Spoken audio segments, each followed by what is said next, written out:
Ya, kalau kita sudah terdeteksi diabetes, pertama kita harus mengubah pola hidup kita, ya. Aktivitas fisik yang rutin. Sebenarnya nggak cuma aktivitas fisik, pola makan juga penting. Di panduan yang terbaru nggak cuma aktivitas fisik, pola makan. Tidur harus cukup, ya. Harus ada stress management misalkan. Pola hidup sehat yang lain, misalkan stop rokok juga harus dikerjakan. Itu satu.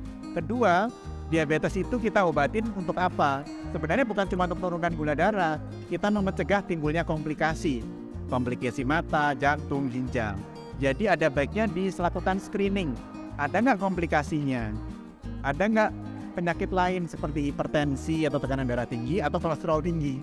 Karena itu harus dikontrol semua supaya jangan sampai timbul komplikasi. Jadi bukan semata-mata gula darah, tapi tujuan kita adalah mencegah timbulnya komplikasi akibat diabetes tadi.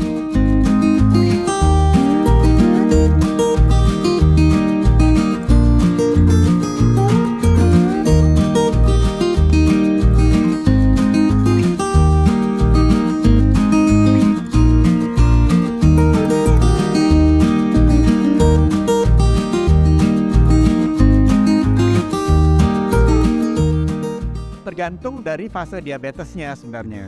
Kalau diabetesnya terdiagnosis dini, fungsi pankreasnya masih bagus, pasiennya bisa menjaga pola hidup yang sehat, kita bisa melakukan intervensi gaya hidup saja gitu ya.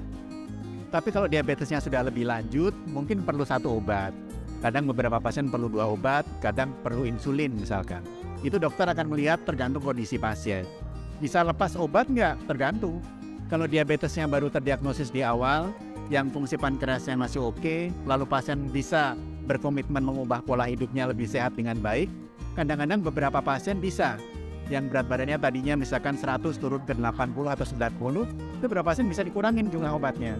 Bahkan ada beberapa yang bisa dilepas obatnya.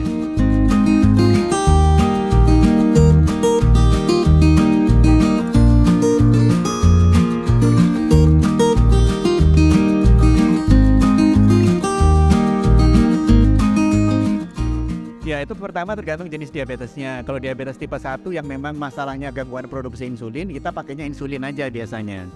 Ya, pakai insulin saja. Tapi yang sebagian besar orang kan diabetesnya tipe 2. Kalau tipe 2 gangguannya dikerja insulin.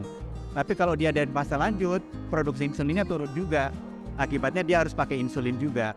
Nah, setelah itu juga ada indikasi insulin yang lain. Misalkan diabetes pada kehamilan, itu baiknya pakai insulin. Diabetes yang ada infeksi yang berat atau dirawat karena penyakit yang berat itu harus pakai insulin. Jadi tergantung dari kondisi masing-masing pasien.